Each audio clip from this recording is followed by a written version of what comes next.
Do you feel like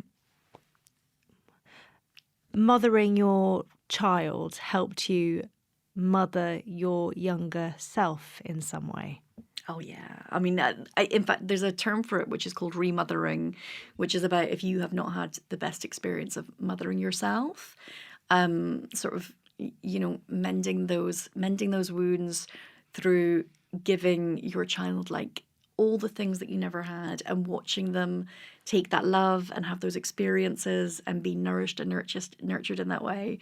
My little boy is literally the happiest little boy in the world. I mean, he's just quite ridiculous, to be honest. But like everyone says, like, he is just such a happy chappy. Like, this is, and I'm like, I know. And it's magical, like it's really, really special to be able to redo things.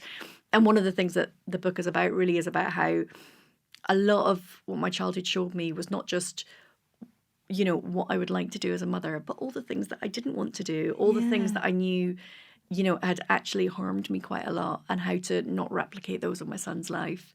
And also, of course, made me like, much more resilient, which obviously came in handy over the next few years, and made me much more resilient and made me, kind of less of an anxious mother in many ways. Really? I did not sweat the small stuff, like I definitely worried about the big stuff. But the small stuff, I was like, we don't have to worry about this. Like, he's safe, he's happy, he's in a beautiful home. Like, the cupboards are full, he's really loved, everything is okay. So yeah, a lot of my upbringing, I guess, informed the decisions that I decided to make, or maybe interrogate them more, I guess, as well. Yeah. Like I wasn't just blindly going through, what I felt was the right thing, or what I'd learned as a blueprint from my own mother.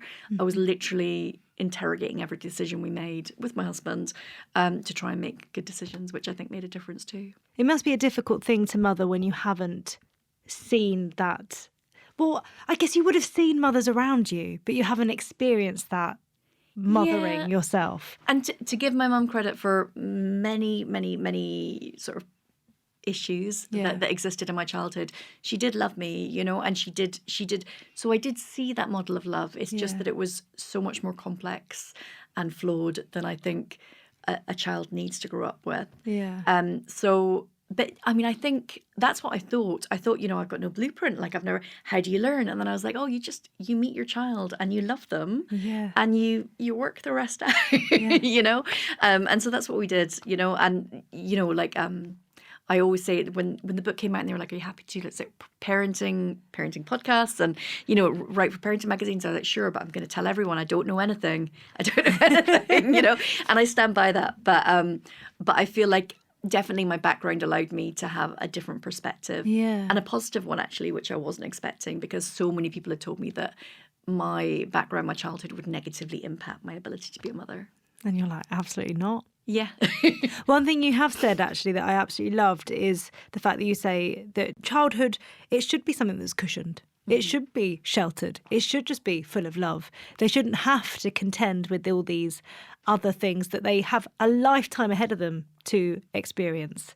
It should just be love. Yeah. I mean, I feel so, and I mean, when I said that, it was actually an interview for The Observer, and the interviewer, who was wonderful, said, aren't you worried he's going to get like, a little bit cushioned, a bit soft, he's not going to have resilience.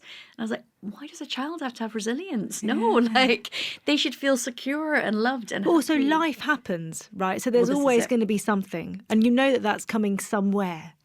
But so before that happens, let them be cushioned and just find out who they are and just see life in a really gorgeous, curious way. It's so lovely. Honestly, he my little son is very apt just running up and hugging strangers. Like, obviously, at some point that has to stop. But how glorious that he just thinks that everyone in the world loves him. Like, it's so beautiful. He just thinks that like everyone adores him. Like, and I think that's just such a beautiful thing. He meets the world with optimism and openness and joy, and I think that's very special. Yeah.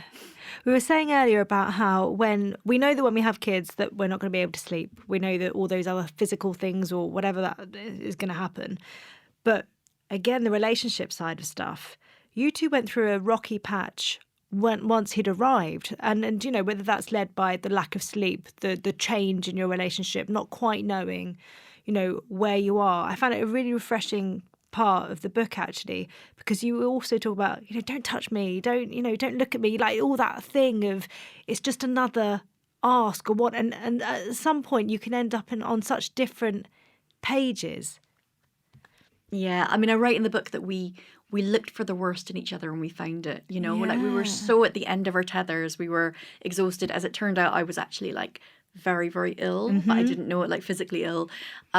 We were sure, I mean, we loved our little boy so much, like, of course, but like it was grinding and exhausting and, bewildering, and we'd never done it before. And so I think like you have a choice with your partner, right? Like you can definitely like appreciate all the things that are amazing about them.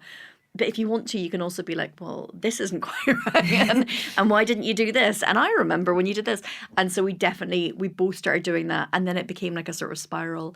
And it was really alien to us because we'd only ever been like deeply in love with each other. Yeah, exactly. Yeah. And so we also didn't know how to deal with it. That was the other thing. Like we were tackling sort of issues that we'd never really dealt with before. Was it a difficult thing to even broach in terms of talking about it? Because were you scared of going there, of kind of going, something's not right, but in case, it turned into well, let's not be together? Because I know it was on the cusp of that, and there were separate beds and bedrooms and stuff. Unfortunately, I wish I had that mechanism where I could say, let's hold some of this in, but I do not have it. I'm more like, I'm feeling this at this exact same moment and you're going to know about it immediately, whether or not it's accurate or rational or, so no, I mean, I think actually what happened was that we just knew that something wasn't quite right and that we were going to have to, and actually what it was, I think, was that we needed to support each other a lot more, and also that I was actually really unwell, but we didn't know. So a lot of the roles that we'd adopted, so I was working as a full-time mum, he was a stay-at-home dad, and a lot of the roles we'd adopted, I just wasn't able to do, but I wasn't quite able to articulate why I wasn't able to. And so it really got to the stage where, we were drawing up a spreadsheet to divide our finances, which I think is like, which now, like, years down the line is unthinkable. I can't even tell you. We're back to being disgusting again.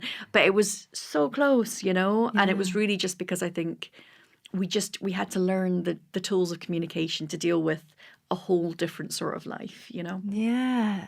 I wonder if part of that is also not being scared to let your relationship evolve and to find a new way of communicating with each other and knowing that that's all right, that's part of you evolving as a couple, and not being afraid of that change. Not being afraid of conflict as well. I mean, I would say we're both quite conflict averse as people, like he's like, one of the reasons I love him is he's like the most calm, gentle man you could ever wish to meet.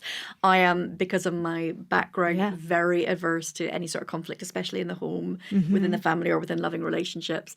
So I think, learning to have conflict and ride it and communicate about it and, maybe even feel a little grumpy with each other sometimes, these were, and, I'm really glad that we were able to like work through that, and get to a point where we could have those moments and have those conflicts and then, still cuddle up at night and be like, you annoyed me today, but I love you. And,